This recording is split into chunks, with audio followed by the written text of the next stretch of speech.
ഞങ്ങൾ ഔത്തിലോ ഞങ്ങൾക്ക് ഒരു വർഷത്തോളം ഫുഡിൽ ഞങ്ങൾക്ക് ഒരു കൊറടിയും വരക്ക് തീരാണ്ടായെങ്കിൽ നബി സല്ലല്ലാഹു അലൈഹി വസല്ലമ തങ്ങൾ ചൊല്ലും ആശുറായുടെ നാളുണ്ട് എന്തിനാക്കണം ഭക്ഷണത്തിൽ വിശാലത കാട്ടുകൊണ്ട് കഞ്ചൂസ് കെട്ടണ്ട അണ്ടത്തെ നാളിൽ എന്തിനാ ഔത്തിരങ്ങ നല്ല നല്ല ഫുഡ് ആക്കാച്ചൊന്നുണ്ടായെങ്കിൽ വേണ്ട ആക്കിയ ചൊല്ലുണ്ട് അണ്ടത്തെ നാല് നല്ല ഫുഡ് ആക്കുവെച്ചെന്നെങ്കിൽ ആക്കോളൂ അണ്ടത്തെ നാല് കഞ്ചൂസ് കെട്ടാണ്ട് ജീവിക്കോ വസ്സ അള്ളാഹു അലൈഹി സായിര സനത്തിഹിൻ്റെ നബി സല്ലല്ലാഹു അലൈഹി വസല്ലമ തങ്ങൾ ഞങ്ങൾക്ക് പടിപാട്ട്. അതായത് അണ്ടത്തെ നാല് ഞങ്ങൾ കഞ്ചൂസ് കെട്ടാണ്ട് തിന്നാണ്ടായെങ്കിൽ ഭക്ഷണത്തിൽ വിശാലത കാട്ടിയാണ്ടായെങ്കിൽ ഞങ്ങൾക്ക് അള്ളാഹു സുബ്ഹാനഹു വ തആല ആ വർഷ പൂർത്തി എന്തിനാക്കണ ഭക്ഷണത്തിൽ വിശാലത നൽകുരാണ്ട് നബി സല്ലല്ലാഹു അലൈഹി വസല്ലമ തങ്ങൾ ഞങ്ങൾക്ക് പടിപാട്ട്.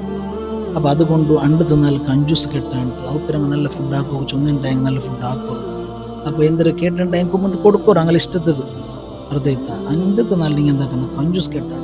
അതേപോലെ അണ്ടത്തെ നാല് നോമ്പ് നോക്കിയുണ്ടായെങ്കിൽ ആശുറാട് നോമ്പ് അത് നോക്കിയുണ്ടായെങ്കിൽ ഞങ്ങൾ ഒരു വർഷത്തെ ദോഷം അല്ലാഹു തആല മാഫാക്കും. അതിൽ ഒരു നാൾ മൂന്നോളും നോമ്പ് സുന്നത്തുണ്ട്. അതായത് താസ്വായുടെ നോമ്പ് അണ്ടും നോമ്പ് സുന്നത്തുണ്ട്. അതേപോലെ ആശുറായുടെ നോമ്പും സുന്നത്തുണ്ട്. അപ്പോൾ എല്ലാവരും ഇൻഷാ അല്ലാഹ് നോമ്പ് പിടിക്കുറോ അല്ലാഹു സുബ്ഹാനഹു വ തആല നോമ്പ് പിടിക്കുക നമുക്ക് എല്ലാവർക്കും തൗഫീഖ് നൽകുമാറാകട്ടെ. ആമീൻ. അസ്സലാമു അലൈക്കും വറഹ്മത്തുള്ളാഹി.